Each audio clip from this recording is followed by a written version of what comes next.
ആശ്വാസം നേടാം. ഹൃത്തിനുള്ളിൽ ജീവൻ നൽകും വചനം, തിരുവചനം. യേശുവിൽ സ്നേഹമുള്ളവരെ, വിശുദ്ധ മത്തായി അറിയിച്ച സുവിശേഷത്തിൽ 8-ാമത്തെ അധ്യായത്തിൽ 23 മുതലുള്ള തിരുവചന ഭാഗത്ത് നമ്മൾ ഒരു സംഭവം കാണുന്നുണ്ട്. യേശു തോണിയിൽ കയറിയപ്പോൾ ശിഷ്യന്മാർ അവനെ അനുഗമിച്ചു. കടലിൽ ഉഗ്രമായ കൊടുങ്കാറ്റുണ്ടായി. തോണി മുങ്ങത്തക്ക വിധം തിരമാലകൾ ഉയർന്നു. അവൻ ഉറങ്ങുകയായിരുന്നു. ശിഷ്യന്മാർ അടുത്തു ചെന്ന് അവനെ ഉണർത്തി അപേക്ഷിച്ചു, കർത്താവേ, രക്ഷിക്കണമേ, ഞങ്ങൾ ഇതാ നശിക്കുന്നു. ഒത്തിരി കേട്ടിട്ടുള്ള വചനഭാഗമാണ്, ഒത്തിരി നമ്മൾ ധ്യാനിച്ചിട്ടുള്ള വചനഭാഗമാണ്. ശിഷ്യന്മാരുടെ നിലവിളിയും കർത്താവിൻ്റെ മറുപടിയും അതിന് കാരണമായ കർത്താവിൻ്റെ ഉറക്കവും അതിനൊക്കെ ഒരു സാഹചര്യം ഒരുക്കിയ പോലെ കൊടുങ്കാറ്റ് വീശലും നമ്മളൊന്ന് ചിന്തിക്കുകയാണ്. ഈശോ വഞ്ചിയിൽ ഉണ്ടായിരുന്നിട്ട് പോലും കൊടുങ്കാറ്റ് വീശി. ഈശോ ഇല്ലാത്ത സാഹചര്യത്തിലല്ല, ഈശോ കൂട്ടത്തിലുണ്ട്, ഒപ്പമുണ്ട്. അന്നേരമാണ് കൊടുങ്കാറ്റ് വീശുക. പ്രാർത്ഥനയുള്ള ഭവനമാണ്. എന്നും ബലിയർപ്പിക്കാൻ പോകും. സന്ധ്യാപ്രാർത്ഥന മുടക്കാറില്ല. ആഴ്ചയിലൊരിക്കലും ഉപവാസമുണ്ട്, പ്രാർത്ഥനയുണ്ട്. കൊടുങ്കാറ്റ് വീശാനൊക്കെ സാധ്യതയുണ്ട്. ശിഷ്യന്മാർ ഈശോ കൂടെ ഉണ്ടായിട്ടും കൊടുങ്കാറ്റ് വീശുന്ന കണ്ടപ്പോൾ കുറച്ച് സമയമൊക്കെ മിണ്ടാതിരുന്നിട്ടുണ്ടാവും. അവരുടെ പരിധിക്ക് അപ്പുറമാണെന്ന് മനസ്സിലാക്കിയപ്പോൾ വല്ലാതെ വിഷമിച്ചു പോയി, സങ്കടപ്പെട്ടു. അവർ ഈശോയുടെ അടുത്തേക്ക് ചെന്നിട്ട് ഈശോ ഇതൊന്നും അറിയുന്നില്ല, ഉറങ്ങുകയാണ്. സുന്ദരമായിട്ട് ഉറങ്ങുക, AC-യിൽ കിടന്ന് ഉറങ്ങണ പോലെ ഈശോ ഭംഗിയായിട്ട് ഉറങ്ങുകയാണ്. ശിഷ്യന്മാർ ചെന്നിട്ട് തട്ടി ഉണർത്തി. അങ്ങനെയാ പറയണം, അവനെ ഉണർത്തിയിട്ട് അപേക്ഷിച്ചു, എഴുന്നേൽപ്പിച്ചു. ഉറക്കത്തിൽ നിന്ന് എഴുന്നേക്ക്, മതി ഉറങ്ങിയത്, ഞങ്ങൾക്ക് ഉറക്കമൊന്നുമില്ല, ഞങ്ങൾ പേടിച്ചായിരിക്കണത്. എന്നിട്ട് ശിഷ്യന്മാർ പറയാണ്, ഞങ്ങളെ രക്ഷിക്കണം കർത്താവേ, ഞങ്ങളെ രക്ഷിക്കണം, ഞങ്ങളിതാ നശിക്കാൻ പോവാണ്, ഞങ്ങൾ നശിക്കാൻ പോവാണ്. അവർക്ക് വേറെ ആരെയും ആശ്രയിക്കാൻ തോന്നിയിട്ടില്ല. അവരുടെ മനസ്സിൽ ആകെയുള്ള ഒരു രൂപം ഈശോയുടെ രൂപമാണ്.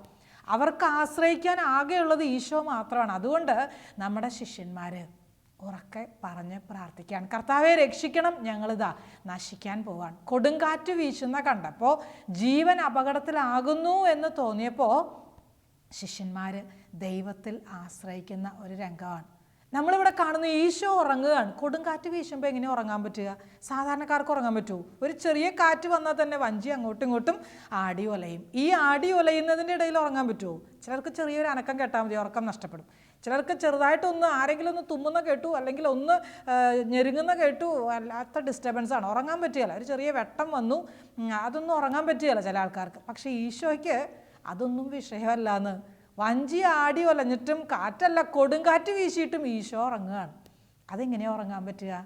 ദൈവത്തിൻ്റെ കരങ്ങളിൽ സകലതും സമർപ്പിക്കുന്നവനെ ഉറങ്ങാൻ പറ്റൂ. അങ്ങനെയുള്ളവർക്ക് ഒരു ശാന്തത കിട്ടത്തുള്ളൂ. ഉള്ളിൽ ശാന്തത ഉള്ളപ്പോഴല്ലേ ഉറങ്ങാൻ പറ്റുള്ളൂ.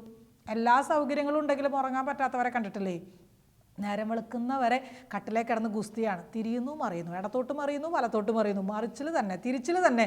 ഉറങ്ങാൻ പറ്റുകയില്ല. ഫാൻ ഫുൾ സ്പീഡിലിട്ടാലും AC ഓണാക്കിയാലും ഉറങ്ങാൻ പറ്റാത്തവർ എത്ര പേര്, എത്ര മണിക്കൂർ കട്ടിലേക്ക് കിടന്ന് ഗുസ്തി കാണിച്ചാലും ഉറങ്ങാൻ പറ്റാത്തവർ. ഹൃദയത്തിൽ ശാന്തതയുണ്ടെങ്കിൽ, സ്വസ്ഥതയുണ്ടെങ്കിലേ ഉറങ്ങാൻ പറ്റൂ, ശാന്തമായിട്ട് ഉറങ്ങാൻ പറ്റൂ. ഈശോയ്ക്ക് ഉറങ്ങാൻ പറ്റിയെങ്കിൽ കാരണം പിതാവിൻ്റെ കരങ്ങളിൽ സകലതും സമർപ്പിച്ചിട്ടുണ്ട്. പിതാവ് സംരക്ഷിക്കും, പിതാവിന് അറിയാം കാര്യം, പിതാവ് നോക്കും. ഈ വലിയ ബോധ്യം ഈശോയുടെ മനസ്സിലുള്ളത് കൊണ്ട് മാത്രമാണ് ഈശോ കൊടുങ്കാറ്റിൻ്റെ നടുവിലും ഉറങ്ങുന്നത്. പത്രോസും കൂട്ടരൊക്കെ ഈ ശാന്തത ഈശോയിൽ നിന്ന് പിന്നീട് പതുക്കെ പതുക്കെ പതുക്കെ പതുക്കെ നേടിയെടുത്തവരാണ്. ഈ ശാന്തത, ഈശോയുടെ ജീവിതത്തിൽ ഉണ്ടായിരുന്ന ഈ ശാന്തത, അത് മുഴുവനും നേടിയെടുത്തിട്ടുണ്ട് ശിഷ്യന്മാർ. പത്രോസിൻ്റെ അനുഭവം എന്ന് ഓർത്ത് നോക്കി. അപ്പസ്തോല പ്രവർത്തനങ്ങളിൽ നമ്മൾ കാണുന്നുണ്ട്, പരസ്യ വിചാരണയ്ക്ക് പത്രോസിനെ കൊണ്ടുപോകാൻ. അതിൻ്റെ തലേ ദിവസം ചങ്ങലകളാൽ ബന്ധിതനായി ഇരുവശത്തും കാവൽ ഭടന്മാർ നിൽക്കുന്നു തടവറയിൽ. അങ്ങനെ കഴിയുന്ന അവസരത്തിൽ പത്രോസ് കൂളായിട്ട് കിടന്നുറങ്ങുകയാണ്. ആർക്കെങ്കിലും ഉറങ്ങാൻ പറ്റുമോ? കൈ വിലങ്ങ് വെച്ചേക്കാണ്, ഉറങ്ങാനൊന്നും പറ്റില്ല. മനുഷ്യന് പേടിച്ചിട്ട് ഉറങ്ങാൻ പറ്റുമോ? ഇതാ പത്രോസ് സുഖമായിട്ട് കിടന്നുറങ്ങിയെന്നാണ് പറയണത്. ഈശോയുടെ ശാന്തത പത്രോസ് സ്വന്തമാക്കിയിട്ടുണ്ട്, ശിഷ്യന്മാരെല്ലാവരും സ്വന്തമാക്കിയിട്ടുണ്ട്. ഈ ശാന്തത നമ്മുടെ ജീവിതത്തിലേക്കും ഈ ശാന്തത സ്വന്തമാക്കണമെങ്കിൽ ഇത്തരത്തിലുള്ളൊരു ദൈവാശ്രയത്വം, കർത്താവേന്ന് വിളിക്കാനുള്ളൊരു ദൈവാശ്രയത്വ ബോധം നമ്മളിലുണ്ടെങ്കിൽ ഈ ശാന്തത എപ്പോഴും നമ്മുടെ കൈകളിലുണ്ട്. ഈ ശാന്തത, ഒരു പ്രശ്നം വരുമ്പോഴേക്കും നമ്മൾ പലപ്പോഴും ഇറിറ്റേറ്റഡ് ആവും, നമ്മൾ അസ്വസ്ഥരാകും, നമ്മൾ മറ്റുള്ളവരെ കൂടെ, അങ്ങനെയല്ലേ, നമ്മുടെ അസ്വസ്ഥത മറ്റുള്ളവരെ കൂടെയും നമ്മൾ അസ്വസ്ഥരാക്കും, അവരെ കൂടെ നമ്മുടെ അസ്വസ്ഥത അറിയിക്കും. അങ്ങനെയാണല്ലോ ചെറിയൊരു പ്രശ്നം വരുമ്പോഴേക്കും തോന്നുക. കൊച്ചു കൊച്ചു കാര്യങ്ങൾ മതി, അതാണെങ്കിലും കൊടുങ്കാറ്റൊന്നും വേണ്ട, ഒരു ചെറിയ കാറ്റ് വീശാൻ തുടങ്ങുമ്പോഴേക്കും പ്രശ്നമാവും നമ്മുടെയൊക്കെ ഭവനങ്ങളിൽ, നമ്മുടെയൊക്കെ ജീവിതങ്ങളിൽ. ഇതാ ഈ സാഹചര്യത്തിൽ കർത്താവ് പഠിപ്പിച്ചു തരുന്നു വിളിക്കാൻ, അപേക്ഷിക്കാൻ, ദൈവത്തിൽ ആശ്രയിക്കാൻ. അങ്ങനെ ദൈവത്തിൽ ആശ്രയിക്കുമ്പോൾ ഒരു വലിയ ശാന്തത കർത്താവ് നമുക്ക് തരികയാണ്. കർത്താവിൻ്റെ ആ വലിയ സാന്നിധ്യം നമുക്ക് തരികയാണ്. ചില ആൾക്കാരെ സംബന്ധിച്ച് ഒരു പ്രശ്നം വരുമ്പോൾ എവിടേക്കാണ് നമ്മുടെയൊക്കെ മനസ്സ് പോകുമെന്ന് ഓർത്ത് നോക്കി. എവിടേക്കാണ് നമ്മുടെ മനസ്സ് പോകുക ഒരു പ്രശ്നം വരുമ്പോൾ? കൂട്ടുകാരിലേക്കാണോ? ഇച്ചിരി ആശ്വാസം കിട്ടുന്ന ഓർത്തിട്ട് അവരുടെ അടുത്തേക്ക് ഓടിച്ചല്ലോ, ജീവിത പങ്കാളിയുടെ അടുത്തേക്ക് ഓടിച്ചല്ലോ, മാതാപിതാക്കളുടെ അടുത്തേക്ക് ഓടിച്ചല്ലോ. എവിടേക്കാണ് നമ്മുടെ മനസ്സ് എളുപ്പം പോവുക? ഒരു പ്രശ്നം വരുമ്പോഴേക്കും എളുപ്പത്തിൽ നമ്മുടെ മനസ്സ് എവിടേക്കാണ് ശ്രദ്ധ പോകുക? ഒന്ന് ശ്രദ്ധിക്കണത് നല്ലതാണ്. ചിലരെ സംബന്ധിച്ച് ദുശീലങ്ങളിലേക്ക് പോകും. ചെറിയൊരു കാര്യം വരുമ്പോഴേക്കും അവരാണ്ടെ തളർന്നു, അവർ മൊത്തം തകർന്നു പോയി, പിന്നെ അവരെടുത്താൽ പൊക്കിയെടുക്കാൻ പറ്റുകയില്ല. അതുപോലെ മനസ്സ് ഡിമ്മായി പോകുന്നവരെ കണ്ടിട്ടുണ്ട്. ഞാൻ ഓർക്കുന്നു, ഒരിക്കലും ഒരു ഭാര്യയും ഭർത്താവും കൂടെ പ്രാർത്ഥിക്കാൻ വന്നു. ഇവർ വന്നിട്ട് ഇവരെ കണ്ടാൽ ഭയങ്കര ദുഃഖത്തിൽ ഇരിക്കണ പോലെ തോന്നും. ഈ ഭർത്താവിനെ കണ്ട ആരോ മരിച്ചിട്ടുണ്ട്, 2-3 പേര് വീട്ടിൽ മരിച്ചിട്ടുണ്ട്, അതുപോലെ ഇവൻ്റെ മുഖം കണ്ടാൽ നമുക്ക് തന്നെ അറിയാൻ തോന്നിപ്പോവും. അതുപോലെയാണ് ഈ ഭർത്താവിനെ കണ്ടാൽ. ഭാര്യയെ കണ്ടാൽ ഇച്ചിരിയൊക്കെ ധൈര്യമുള്ള മകളാണെങ്കിലും അവളുടെ മുഖത്ത് സങ്കടമുണ്ട്. ഇവർ 2 പേരും കൂടെ വന്നിരുന്നിട്ട് പറഞ്ഞു, സിസ്റ്ററെ, വിവാഹം കഴിഞ്ഞിട്ട് 4-5 കൊല്ലമായി, മക്കളില്ല ഞങ്ങൾക്ക്. ഒത്തിരി ട്രീറ്റ്മെൻറ്റിന് പോയി, ഒരുപാട് ട്രീറ്റ്മെൻറ്റിന് പോയി, എല്ലാ ഡോക്ടേഴ്സും കൈവിട്ടു. ഡോക്ടേഴ്സ് പറയുന്നു പ്രത്യേകിച്ച് കാരണമൊന്നുമില്ല, പക്ഷേ നിങ്ങൾക്ക് മക്കളുണ്ടാകുകയില്ല. അങ്ങനെ അവർ പറയണത്. ഇത് എന്ത് വിരോധാഭാസം എന്ന് എനിക്കറിയത്തില്ല. മക്കളുണ്ടാകുകയില്ല എന്ന് പറയുന്നു. സങ്കടമുണ്ട് സിസ്റ്ററെ. ഇനി മക്കളുണ്ടാകുകയില്ല എന്ന് ലാസ്റ്റ് ഡോക്ടറും കൂടെ പറഞ്ഞു കഴിഞ്ഞപ്പോൾ അന്ന് മുതൽ ഈ മനുഷ്യൻ ഇച്ചിരി മദ്യപിക്കാൻ തുടങ്ങി. എനിക്ക് എല്ലാം കൊണ്ടും മനസ്സിൽ വേദനയാണ്, സങ്കടമാണ്. ഇവൾ കരയാൻ തുടങ്ങി, പറയാൻ തുടങ്ങി. 2 പേരും കുറേ കരഞ്ഞു, പറഞ്ഞു, പ്രാർത്ഥിച്ചു. അന്നേരം ഈശോ പറഞ്ഞതനുസരിച്ച് അവർക്കൊരു കുഞ്ഞിനെ ഈശോ കൊടുത്തു. 1 വർഷത്തിനുള്ളിൽ കുഞ്ഞുമായിട്ട് സാക്ഷ്യം പറയാനൊക്കെ വന്നു. ഞാൻ ഓർക്കുന്നു, ഈ മകൻ്റെ മനസ്സിൽ ഡോക്ടർ അവസാനമായിട്ട് പറഞ്ഞപ്പോൾ ഏറ്റവും അധികം ഇവർ പ്രതീക്ഷിച്ച ഏറ്റവും നല്ല ഡോക്ടറുടെ അടുത്ത് ചെന്നതാണ് ലാസ്റ്റ് അവസാനമായിട്ട്. ആ ഡോക്ടറും പറഞ്ഞു കുഞ്ഞിനെ കിട്ടാൻ സാധ്യത വളരെ കുറവ്. ഇത് കേട്ടതേ മനസ്സങ്ങ് പിന്നെയും തകർന്നു, മദ്യപിക്കാനൊക്കെ തുടങ്ങി, പ്രാർത്ഥനയില്ലാണ്ടായി, എല്ലാവരോടും അരിശമായി, ദേഷ്യമായി. ചില സങ്കടങ്ങൾ മനസ്സിൽ ഒതുക്കി വെക്കും തോറും, ചില വേദനകൾ ആരോടും പറയാതെ നമ്മളിങ്ങനെ സപ്രസ് ചെയ്ത് വെക്കുമ്പോൾ അത് ഏതെങ്കിലുമൊക്കെ രീതിയിൽ പൊട്ടിത്തെറിച്ച് പോകുകയല്ലേ എന്ന് പറഞ്ഞ പോലെ ഈ ഭാര്യ പറയാണ്, എളുപ്പത്തിൽ ദേഷ്യപ്പെടും സിസ്റ്ററെ, കൊച്ചു കാര്യം വരുമ്പോഴേക്കും പൊട്ടിത്തെറിക്കാൻ തുടങ്ങി. ഉള്ളിൽ സങ്കടം ഉള്ളതുകൊണ്ടാണെന്ന് എനിക്കറിയാം, പക്ഷേ എനിക്കും എൻ്റെ നിയന്ത്രണവും വിട്ടുപോകുന്നു. വല്ലാത്ത അസ്വസ്ഥതയാണ് വീട്ടിൽ, വല്ലാത്ത പ്രശ്നങ്ങളാണ് വീട്ടിൽ. കുറേയധികം പ്രാർത്ഥിച്ച് ധ്യാനമൊക്കെ കൂടി മിടുക്കരായിട്ടാണ് അവർ പോയത്. കൊച്ചിനെയും കൊണ്ടുവന്നു 1 കൊല്ലം തികയുന്നതിന് മുമ്പ്. ഞാൻ ഓർക്കുന്നു, പ്രിയമുള്ളവരെ, നമ്മുടെയൊക്കെ മനസ്സ് വായിക്കാൻ കർത്താവിന് പറ്റിയല്ലേ? നമ്മുടെയൊക്കെ മനസ്സ് കാണാൻ കർത്താവിന് കഴിയലേ? സങ്കീർത്തകൻ പറയുന്നു, ഞാൻ ശാന്തമായി കിടന്നുറങ്ങുന്നു, എഴുന്നേൽക്കുന്നു, എന്തെന്നാൽ ഞാൻ കർത്താവിൻ്റെ കരങ്ങളിലാണ്. ഞാൻ ശാന്തമായി കിടന്നുറങ്ങുന്നു, എഴുന്നേൽക്കുന്നു, എന്തെന്നാൽ ഞാൻ കർത്താവിൻ്റെ കരങ്ങളിലാണ്. ഞങ്ങളുടെ ഒരു സിസ്റ്ററിന് ബ്ലഡ് ക്യാൻസർ വന്നിട്ട് ഇച്ചിരി സീരിയസ് ആണ്, സിസ്റ്ററിനറിയാം. ഇതിനി രക്ഷപ്പെടുകയല്ല, മരണത്തിലേക്കാണ് നയിക്കുക. ഏകദേശം ഞങ്ങളൊക്കെ സമപ്രായക്കാരാണ്, ഒരുപോലെ ശുശ്രൂഷ ചെയ്തുകൊണ്ടിരുന്നവരാണ്. സിസ്റ്റർ മരിക്കുന്ന ആ ദിവസങ്ങളിൽ അത്രയധികം രോഗിയായിട്ട് കട്ടിലെ തന്നെ ഒന്നും കിടക്കാറില്ലായിരുന്നു. പറ്റുന്ന പോലെ എഴുന്നേറ്റ് നടക്കും, എല്ലാവരെയും ചിരിപ്പിക്കും, സന്തോഷിപ്പിക്കും, അവസാനം വരെയും അങ്ങനെയായിരുന്നു. ആര് സിസ്റ്ററിൻ്റെ രോഗാവസ്ഥ കേട്ടിട്ട് അവരുടെ കണ്ണൊക്കെ നിറഞ്ഞാലും സിസ്റ്റർ അവരെ ആശ്വസിപ്പിക്കുമായിരുന്നു. അത്രയും മിടുക്കിയായിട്ട് പോയിരുന്നതാണ്. ഞാൻ ഓർക്കുന്നു, മരിക്കുന്നതിന് മുൻപ് സിസ്റ്റർ ഞങ്ങളുടെ കോൺവെൻറ്റിൽ നോട്ടീസ് ബോർഡുണ്ട്. അപ്പോൾ ആ നോട്ടീസ് ബോർഡിൽ ഓരോ വചനം എഴുതിയിടും. പ്രഭാതത്തിൽ സിസ്റ്റർ ആശുപത്രിയിലേക്ക് വളരെ സീരിയസ് ആയിട്ട് ശ്വാസമൊന്നും എടുക്കാൻ പറ്റാതെ പോകുന്ന അന്ന് രാവിലെ ബോർഡിൽ പോയിട്ട് എഴുതിയിട്ട വചനം ഇതാണ്: ഞാൻ ശാന്തമായി കിടന്നുറങ്ങുന്നു, എഴുന്നേൽക്കുന്നു, എന്തെന്നാൽ ഞാൻ കർത്താവിൻ്റെ കരങ്ങളിലാണ്. ആ പോക്ക് പോയി 2-3 ദിവസത്തിനുള്ളിൽ സിസ്റ്റർ മരിക്കുകയായിരുന്നു. പിന്നെ ഡെഡ് ബോഡിയാണ് കോൺവെൻറ്റിലേക്ക് എത്തിയത്. സിസ്റ്ററിന് ജീവനോടെ വരാൻ പറ്റിയില്ല. ആ ഒരു വചനം കുറേ നാളത്തേക്ക് ഞങ്ങളുടെയൊക്കെ മനസ്സിലിങ്ങനെ തിങ്ങി നിൽക്കുകയായിരുന്നു. കാരണം ഞാൻ ശാന്തമായി കിടന്നുറങ്ങുന്നു, എഴുന്നേൽക്കുന്നു, എന്തെന്നാൽ ഞാൻ കർത്താവിൻ്റെ കരങ്ങളിലാണ്. എത്ര വലിയ പ്രതിസന്ധിയുടെ നടുവിലും കർത്താവിൻ്റെ കരങ്ങളിലാണ് എന്ന ബോധ്യം അത് മനസ്സിൽ നിറയണമെങ്കിൽ ഈ ദൈവാശ്രയത്വം ഉണ്ടായേ പറ്റൂ. മനുഷ്യരിലേക്ക് നമ്മുടെ ശ്രദ്ധ അല്ലെങ്കിൽ സംഭവങ്ങളിലേക്ക്, സാഹചര്യങ്ങളിലേക്ക്, അല്ലെങ്കിൽ നമ്മളെ സഹായിക്കും, ബലപ്പെടുത്തും എന്ന് കരുതുന്നതിലേക്കൊന്നും ശ്രദ്ധ പോകാതെ ദൈവത്തിലേക്കാണ് നമ്മുടെ ശ്രദ്ധ എങ്കിൽ നമ്മുടെ മനസ്സിൽ സ്വസ്ഥതയുണ്ട്, നമ്മുടെ ജീവിതത്തിൽ ശാന്തതയുണ്ട്. എപ്പോഴും ഈ ഒരു വലിയ സത്യം, ദൈവത്തിൽ ആശ്രയിക്കാനുള്ള വലിയൊരു ബോധ്യം നമ്മുടെ മനസ്സിൽ നിറയട്ടെ. ക്രിസ്ത്യാനുകരണത്തിൽ ഇങ്ങനെ പറയുന്നുണ്ട്, മകനെ, നിനക്ക് വിശുദ്ധനാകണമെന്ന് ആഗ്രഹമുണ്ടോ? എങ്കിൽ ആശ്വാസം തേടാതെ കുരിശെടുക്കാൻ തയ്യാറായിക്കൊള്ളുക. നല്ലതല്ലേ വചനം? മകനെ, വിശുദ്ധനാകാൻ ആഗ്രഹമുണ്ടോ? എങ്കിൽ പരാതിയില്ലാതെ അല്ലെങ്കിൽ സങ്കടമില്ലാതെ കുരിശെടുക്കാൻ നീ തയ്യാറായിക്കൊള്ളുക. പീഡനങ്ങളും സഹനങ്ങളും കുരിശുകളും ഇല്ലാതെ ആരും വിശുദ്ധരായിട്ടില്ല. വേദനകളുണ്ടാവും, പ്രതികൂല സാഹചര്യങ്ങൾ ഇഷ്ടം പോലെ വരാം, ഒന്നിനു പുറകെ വരാം, ഇഷ്ടം പോലെ വരാം. അവിടെയൊക്കെ എന്നെ അറിയുന്നൊരു ദൈവമുണ്ടെന്ന് മനസ്സിൽ കാണാൻ, എന്നെ കാണുന്നൊരു കർത്താവ് കൂട്ടത്തിലുണ്ടെന്ന് മനസ്സിലാക്കാൻ നമുക്ക് കഴിഞ്ഞേ പറ്റൂ. എപ്പോഴും കഷ്ടങ്ങളെ ഓർത്ത്, നഷ്ടങ്ങളെ ഓർത്ത് പരാതി പറഞ്ഞുകൊണ്ടിരിക്കുന്നുവെങ്കിൽ ഒരു കാര്യം ഉറപ്പ്, എൻ്റെ ഈശോയിൽ പ്രത്യാശ വയ്ക്കാൻ ഞാൻ പഠിച്ചിട്ടില്ല. എൻ്റെ ജീവിതത്തിൽ സങ്കടങ്ങളെ ഓർത്ത്, പ്രതിസന്ധികളെ ഓർത്ത് എപ്പോഴും ഞാൻ പരാതിപ്പെട്ടുകൊണ്ടിരിക്കുന്നുവെങ്കിൽ വലിയ സത്യമാണ്, ഞാൻ എൻ്റെ ഈശോയിൽ ഹൃദയമുറപ്പിക്കാൻ ഞാൻ പഠിച്ചിട്ടില്ല. ഇനിയും പരിശീലനം നേടേണ്ടിയിരിക്കുന്നു, ഇനിയും പരിശീലനം. ചിലർ പറയല്ലേ, മനസ്സെപ്പോഴും അസ്വസ്ഥമാണ് സിസ്റ്ററെ, രാവും പകലും ഒക്കെ മനസ്സ് നീറിപ്പോകുകയാണ്, അസ്വസ്ഥമാണ്. എന്തേ കാരണം എന്നറിയാവോ? ഞാൻ ദൈവത്തിൽ നിന്ന് ഏറെ ദൂരെയാണ്. ഞാൻ ലോകത്തോട് ഏറ്റവും അടുത്തിരിക്കുന്നു, ദൈവത്തിൽ നിന്ന് ഏറെ അകലെയാണ്. സത്യമല്ലേ? ഞാൻ ദൈവത്തോട് അടുത്തിരിക്കുമ്പോൾ എനിക്ക് ആ ഭാരത്തിൻ്റെ ആവശ്യമുണ്ടോ?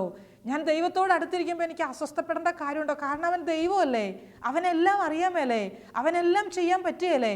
എന്തിനു പിന്നെ ഞാൻ ഭാരപ്പെടണം? ഞാൻ ദൈവത്തിൽ നിന്ന് ഏറെ അകലെയാണ്, ഒപ്പം ഞാൻ ലോകത്തോട് ഏറ്റവും അധികം അടുത്തിരിക്കുന്നു. മനസ്സിൽ നിറയെ ഭാരങ്ങളുണ്ടെങ്കിൽ, ചിലരങ്ങനെയാ പറയുക, ധ്യാനിക്കാനൊക്കെ വരുമ്പോൾ ഒത്തിരി പേര് പറയാറുണ്ട്, മനസ്സിൽ ഭാരവാ സിസ്റ്ററെ, കിൻറ്റൽ കണക്ക് ഭാരവാ, വെയിറ്റ് പോലെ ഇരിക്കണത്, മാറിപ്പോകുന്നില്ല. ലോകത്തോട് ഏറ്റവും അടുത്ത് ഞാനിരിക്കുന്നു, ദൈവത്തിൻ്റെ കൈകളിൽ കൊടുക്കാൻ പറ്റിയിട്ടില്ല, ദൈവമേന്ന് വിളിക്കാൻ പറ്റിയിട്ടില്ല, ആശ്രയിക്കാൻ പറ്റുന്നില്ല. എത്ര വിളിച്ചിട്ടും പോകുന്നില്ല സിസ്റ്ററെ, അങ്ങനെ പറയുന്നവരെ കണ്ടിട്ടുണ്ട്. എത്ര ദൈവമേന്ന് വിളിച്ചിട്ടും പോകുന്നില്ല എന്ന് പറയുന്നവരെ കണ്ടിട്ടുണ്ട്. വിളിക്ക്, അത് നീങ്ങുവോളം വിളിക്ക്, കർത്താവേന്ന് വിളിച്ചുകൊണ്ടേയിരിക്കണം. നമ്മുടെ ശിഷ്യന്മാർ കർത്താവിനെ ഉണർത്തിയില്ലേ, തട്ടി എഴുന്നേൽപ്പിച്ചില്ലേ? ഉറങ്ങുമായിരുന്നു, അറിയാൻ മേലാതെ ഉറങ്ങുമായിരുന്നു, കൊടുങ്കാറ്റുണ്ടെന്ന് അറിയാൻ മേലാതെ ഉറങ്ങുമായിരുന്നു. ഈശോ എഴുന്നേൽപ്പിച്ചില്ലേ ഈശോയെ? അങ്ങ് എഴുന്നേൽപ്പിക്കുക. ചുണയുണ്ടെങ്കിൽ പറ്റും നമുക്ക്. നമ്മൾ വിചാരിച്ചാൽ നടക്കാത്ത കാര്യമൊന്നുമില്ല. നമ്മുടെ ഈശോയോട്, കർത്താവേ, ഇന്ന പ്രശ്നമുണ്ട് കേട്ടോ വീട്ടിൽ, ഇന്ന വേദനയുണ്ട് കേട്ടോ വീട്ടിൽ, പറയാൻ മടി വേണ്ട. നമുക്ക് പറയാൻ മടി വേണ്ട. എത്ര വലിയ പ്രതികൂല സാഹചര്യത്തിലും നമുക്ക് ദൈവത്തിൽ ആശ്രയിക്കാം. ഞാൻ ഓർക്കുന്നു, ഒരു സഹോദരി അധ്യാപികയാണ്. പെട്ടെന്നാണ് അറിയുക ക്യാൻസറാണ്, ബ്രസ്റ്റ് ക്യാൻസറാണ്. വളരെ അധികം ഇവർ ഭയപ്പെട്ടു പോയി. ഒരു ചെറിയ ജലദോഷം പോലും വരാത്തൊരു ഫാമിലി, ഒരു ചെറിയ അസ്വസ്ഥത പോലും അവരുടെ ഫാമിലി ലൈഫിലില്ല. വളരെ കൂളായിട്ട് സന്തോഷമായിട്ട് പോകുന്നു. പെട്ടെന്നാണ് ഇങ്ങനൊരു അസുഖമുണ്ട് എന്നറിയുക. പെട്ടെന്ന് മനസ്സ് ഡിമ്മായി. ആർക്കാണെങ്കിലും അങ്ങനെ സംഭവിക്കുമല്ലോ. ഇവരാകെ തളർന്നു പോയി. രണ്ടുപേരും കൂടെ ട്രീറ്റ്മെൻറ്റ്, റേഡിയേഷൻ, കീമോ ഒക്കെ തുടങ്ങുന്നതിന് മുമ്പ് ധ്യാനിക്കാൻ വരികയാണ്. ഈശോയുടെ അടുത്ത് വന്നിട്ടാണ് ഇനി അടുത്ത ട്രീറ്റ്മെൻറ്റ് ആരംഭിക്കുന്നുള്ളൂ. അങ്ങനെ പറഞ്ഞ് രണ്ടുപേരും കൂടെ വന്നു. പ്രാർത്ഥിക്കാനൊക്കെ ഇരുന്ന സമയത്ത്, പങ്കുവെക്കുന്ന സമയത്ത് രണ്ടുപേരും കരഞ്ഞു. ഇങ്ങനെ ഒരു വലിയ തകർച്ച വരുമെന്ന് ഒരിക്കലും പ്രതീക്ഷിച്ചില്ല സിസ്റ്ററെ, ഒരിക്കലും പ്രതീക്ഷിച്ചില്ല. അവർക്കത് ഉൾക്കൊള്ളാൻ പറ്റുന്നില്ലായിരുന്നു. ചിലർക്കതൊക്കെ വളരെ ഈസി ആയിട്ട് എടുക്കാൻ പറ്റും, പക്ഷേ ചിലർക്കത് പറ്റുകയില്ല, എളുപ്പമല്ല. ഈ സഹോദരനും സഹോദരിയും രണ്ടുപേരും, ഭാര്യയും ഭർത്താവും രണ്ടുപേരും കരയാണ്. ഭർത്താവ് ഇങ്ങനെയാണ് പറഞ്ഞത്, സിസ്റ്ററെ, ഇവൾക്ക് വന്ന ഈ രോഗം എനിക്ക് വന്നാൽ മതിയായിരുന്നു, കുഞ്ഞുങ്ങളെ ആര് നോക്കും, ഞാൻ ആയിരുന്നെങ്കിൽ കുഴപ്പമില്ലായിരുന്നു. രണ്ടുപേരും പരസ്പരം ആശ്വസിപ്പിക്കാനൊക്കെ ശ്രമിക്കുന്നുണ്ടെങ്കിലും വേദനയുണ്ട് മനസ്സിൽ വല്ലാതെ. ഒരു ദിവസം ധ്യാനത്തിൻ്റെ ഇടയിൽ ഈ ഭാര്യ വന്നിട്ട് എന്നോട് പറയാം, സിസ്റ്ററെ, ഭർത്താവ് രാത്രി ഉറങ്ങുന്നില്ല, എന്ത് പറ്റി, എന്താ ഉറങ്ങാത്ത കാര്യം? ഞാൻ ഉറങ്ങുമ്പം പതുക്കെ പെട്ടെന്ന് ഞാൻ ശ്രദ്ധിച്ചപ്പം മനസ്സിലായി, കാലയിൽ എന്തോ തടയുന്ന പോലെ തോന്നിയപ്പം ഞാൻ കണ്ടു ഭർത്താവ് എഴുന്നേറ്റിരുന്ന് കാലയെ പിടിച്ച് കരയാണ്. കാലെ പിടിച്ച് പിന്നെ എഴുന്നേൽപ്പിച്ച് ചോദിച്ചു, എന്താന്ന് ചോദിച്ചപ്പം പറഞ്ഞു, നിന്നെ ഞാൻ വേദനിപ്പിച്ചിട്ടില്ലേ, കുറേ വാക്കുകൊണ്ടൊക്കെ, അതിനൊക്കെ മാപ്പ് ചോദിക്കുമായിരുന്നു ഞാൻ കരഞ്ഞുകൊണ്ട്. ഈ മനുഷ്യൻ കരയാണ്, രാവും പകലും കരയാണ്, വേദനിക്കുകയാണ്. രണ്ടുപേരുടെയും പ്രാർത്ഥന ഒന്നേ ഉള്ളൂ, ദൈവമേ, നീ അനുവദിക്കുന്ന ഈ സഹനത്തെ സ്വീകരിക്കാൻ നല്ലൊരു ശക്തി തരണേ, ധൈര്യം തരണേ, പതറിപ്പോകാൻ ഇടയാക്കല്ലേ, തളരാൻ ഇടയാക്കല്ലേ, കുടുംബം തകർന്നു പോകാൻ ഇടയാക്കല്ലേ. പ്രാർത്ഥിക്കുകയാണ്, ദൈവമേ എന്ന് വിളിക്കുകയാണ്. ധ്യാനമൊക്കെ കഴിഞ്ഞു.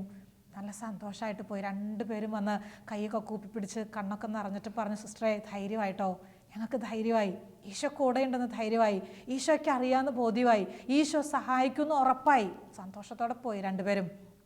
റേഡിയേഷനൊക്കെ തുടങ്ങി, ട്രീറ്റ്മെൻറ്റൊക്കെ നന്നായിട്ട് നടക്കുന്നു. ക്ഷീണമൊക്കെ ഉണ്ട്, തളർച്ചയുടെ ഇടയ്ക്ക് വന്ന് പ്രാർത്ഥിക്കാൻ പറ്റുമ്പോൾ ഒക്കെ വരും, അല്ലെങ്കിൽ ഫോൺ ചെയ്യും. പ്രാർത്ഥനകളൊക്കെ തുടർന്നുകൊണ്ടിരുന്നു. അധികം വൈകിയില്ല. ട്രീറ്റ്മെൻറ്റൊക്കെ കഴിഞ്ഞപ്പം ഡോക്ടേഴ്സ് പറഞ്ഞു, ഇനി അധികം ട്രീറ്റ്മെൻ്റ് ഒന്നും വേണ്ട, വളരെ ഭംഗിയായി, രോഗമൊക്കെ ഒരുവിധം മാറിയ പോലെയാണ്. സന്തോഷമായി, രണ്ടുപേർക്കും നല്ല സന്തോഷം. അധികം വൈകാതെ പ്രൊമോഷൻ ലെറ്റർ, സ്കൂളിലെ പ്രിൻസിപ്പളായിട്ട്, ഹയർ സെക്കൻഡറി സ്കൂളിലെ പ്രിൻസിപ്പളായിട്ട് പ്രൊമോഷൻ കിട്ടുകയാണ്. മിടുക്കിയായിട്ട് എന്നും ശുശ്രൂഷ ചെയ്യുന്നു, ജോലി ചെയ്യുന്നു, എത്രയോ മക്കൾക്ക് നല്ല കാര്യങ്ങൾ പറഞ്ഞു കൊടുക്കുന്നു, എത്രയോ മക്കൾ ദൈവത്തിലേക്ക് നയിക്കുന്നു, വളരെ ഭംഗിയായിട്ട് മുന്നോട്ട് പോകുന്നു. വലിയ കൊടുങ്കാറ്റ് വീശിയപ്പോഴും ദൈവത്തെ ആശ്രയിച്ചൊരു കുടുംബം. എത്രയോ കുടുംബങ്ങൾ പ്രശ്നങ്ങൾ വരുമ്പോൾ മറ്റുള്ളവരിലേക്കല്ല നോക്കേണ്ടത്, അടുത്തുള്ളവരിലേക്കല്ല നമ്മൾ ശ്രദ്ധിക്കേണ്ടത്, മറിച്ച് സഹായിക്കാൻ കഴിവുള്ള, രക്ഷിക്കാൻ കഴിവുള്ള ഒരു നല്ല ദൈവത്തെങ്കിലേക്ക്. പ്രശ്നങ്ങൾ വരുമ്പോൾ പതറിപ്പോയേക്കല്ല്, തളർന്നു പോയേക്കല്ല്, കാറ്റ് വീശട്ടെ, കൊടുങ്കാറ്റ് തന്നെ വീശട്ടെ, നമുക്ക് വിളിച്ചപേക്ഷിക്കാൻ ഒരു ദൈവം ഉണ്ടെന്ന് ഓർക്കണം. നമുക്ക് അപേക്ഷിക്കാൻ, നമുക്ക് സന്നിധിയിലേക്ക് ഓടിച്ചെല്ലാൻ, ഒരു സാന്നിധ്യം തന്ന് അനുഗ്രഹിക്കാൻ കഴിവുള്ളൊരു ദൈവം ഉണ്ടെന്ന് നമുക്ക് വിശ്വസിക്കാം. പ്രിയമുള്ള സഹോദരങ്ങളെ, നമ്മുടെ മനസ്സിൽ ആകുലതകളും ഉത്കണ്ഠകളൊക്കെ വർദ്ധിക്കുമ്പോൾ ഇതുപോലെ കർത്താവെ എന്നെ രക്ഷിക്കണേ എന്ന് പറയാൻ മനസ്സ് കാണിച്ചിട്ടുള്ള അനേകർ സൗഖ്യം സ്വീകരിച്ചിട്ടുണ്ട്, അനേകർ രക്ഷപ്പെട്ടിട്ടുണ്ട്, അനേകർ ദൈവത്തിൻ്റെ സന്നിധിയിൽ നിന്ന് കൃപ കണ്ടെത്തിയിട്ടുണ്ട്, ദുശീലങ്ങൾക്കൊന്നും അടിമകളായി പോകാതെ. ഞാൻ ഓർക്കുന്ന ഒരു സഹോദരൻ ഇങ്ങനെ പറഞ്ഞു, ഇദ്ദേഹത്തെക്കുറിച്ച് ഭാര്യ പറഞ്ഞായിരുന്നു, സിസ്റ്ററെ ആരുടെയും മുമ്പിൽ തുറന്ന് പറയല, കുറേ ഒരു കണക്ഷനും ഇല്ലാതെ കുറേ കാര്യങ്ങൾ പറയും, ജോലിക്ക് പോകുകയല്ല, ഇടയ്ക്ക് മദ്യപാനമുണ്ട്, ഒരു ദിവസം പോലും വീട്ടിൽ സ്വസ്ഥതയിൽ, എന്നും വഴക്കാണ്, എന്നും വഴക്ക്, കുടുംബ പ്രാർത്ഥനയ്ക്ക് പങ്കെടുക്കാറേ ഇല്ല, 10-14 വർഷമായി കുമ്പസാരിച്ചിട്ട്, പള്ളി പോകുകയല്ല, വല്ലാത്തൊരു വേദനയാണ് കുടുംബത്തിൽ, മനസ്സ് അസ്വസ്ഥമാണ്. ഈ സഹോദരി എന്നും പ്രാർത്ഥിക്കും, ആരും അറിയാതെ മക്കളെയൊക്കെ ഉറക്കി കിടത്തിയിട്ട് ഭർത്താവിനെ ഉറക്കിയിട്ട് മണിക്കൂറുകൾ കർത്താവിൻ്റെ മുമ്പിൽ പ്രാർത്ഥിക്കുമായിരുന്നു. അവൾക്ക് ആശ്രയിക്കാൻ കർത്താവ് മാത്രം. ഇട്ടിട്ട് പോകാൻ പറ്റുമോ? മക്കളെയും ഭർത്താവിനെയും ഇട്ടിട്ട് ഡൈവോഴ്സ് ചെയ്തിട്ട് പോകാൻ പറ്റുമോ? എത്ര പേരാണ് അങ്ങനെ ചെയ്യുന്നത്? പക്ഷേ ഈ സഹോദരി അതിനൊന്നും തയ്യാറായില്ല. അവൾ ആശ്രയിച്ചു ദൈവത്തിൽ.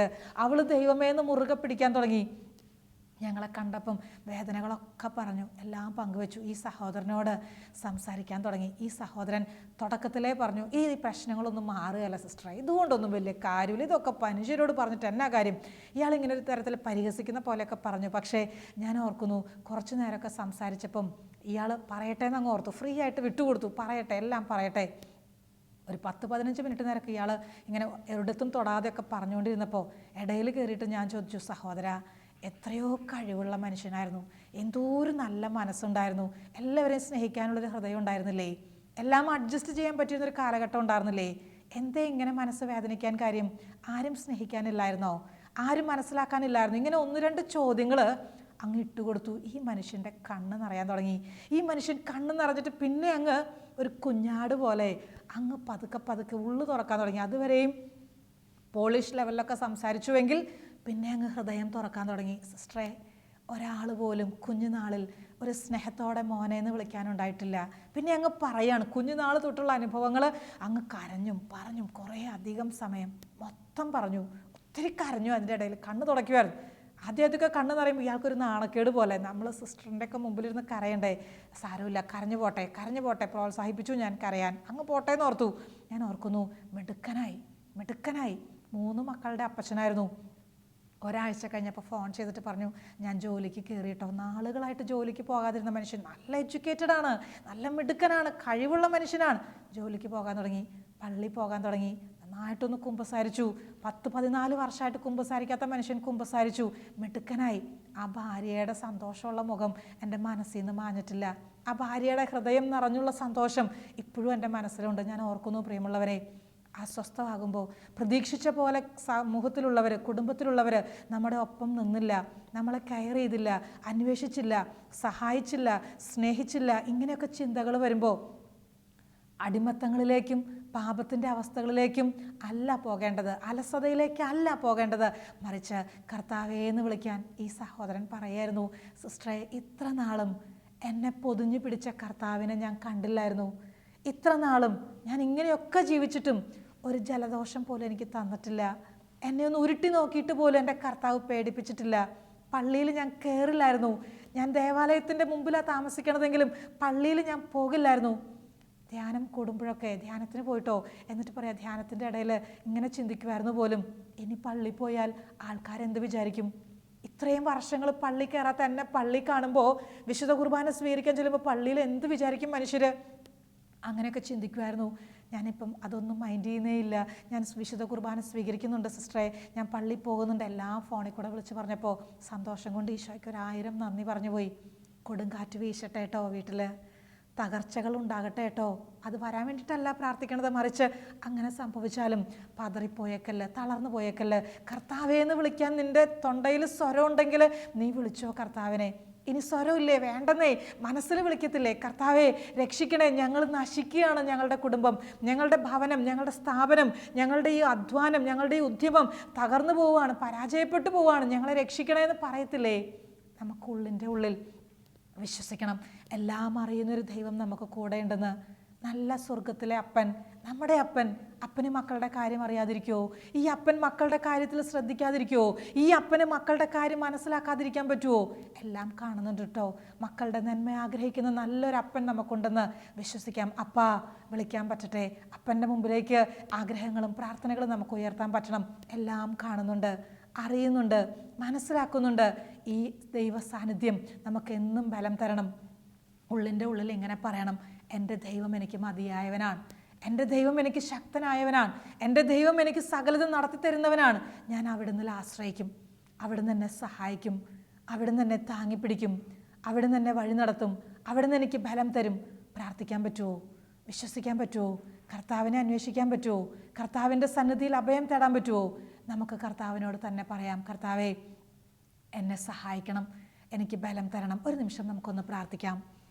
നല്ല ഈശോയെ, ജീവിതത്തിൽ പ്രതീക്ഷിക്കാത്ത സമയത്ത് ഒരുപാട് കൊടുങ്കാറ്റുകൾ വീശുന്നു. പല ദിശയിൽ നിന്നും നിയന്ത്രിക്കാൻ സാധിക്കാതെ പോയിട്ടുണ്ട്. സ്വയം നിയന്ത്രിക്കാൻ, കൂട്ടത്തിലുള്ളവരെ സഹായിക്കാൻ കഴിയാതെ പോകുന്ന, ഉറക്കെ പരാതി പറയുന്ന, കരഞ്ഞു പോകുന്ന അവസരങ്ങൾ എത്രയോ അധികം. എൻ്റെ ഈശോയെ, ഞങ്ങളെ രക്ഷിക്കണേ എന്ന് പ്രാർത്ഥിക്കുന്നു. പ്രിയപ്പെട്ടവരെ കാത്തുകൊള്ളണേ എന്ന് പ്രാർത്ഥിക്കുന്നു. കൊടുങ്കാറ്റിൽ പെട്ട് ജീവിത നൗക ആടി ഉലയുമ്പോൾ തകരാൻ അനുവദിക്കല്ലേ. യേശുവേ, ഉറങ്ങിക്കിടക്കുന്ന നിന്നെ വിളിച്ചുണർത്താൻ, നിസ്സംഗത പാലിക്കുന്ന നിന്നെ ഉണർത്താൻ ഞങ്ങളെ സഹായിക്കണം. ഞങ്ങൾക്ക് ബലം തരണം. കർത്താവേ, കൂടെയുണ്ടെന്നുള്ള വിശ്വസിക്കാൻ, ആഴത്തിൽ വിശ്വസിക്കാൻ കൃപ തരണമേ. പരിശുദ്ധ അമ്മേ, തകരാനിടയാക്കരുതേ, ഇടറിപ്പോകാൻ അനുവദിക്കരുതേ. പ്രാർത്ഥിക്കണേ അമ്മേ ഞങ്ങൾക്കായി. നിത്യം പിതാവും പുത്രനും പരിശുദ്ധാത്മാവുമായ സർവേശ്വര എന്നേക്കും ആമേൻ.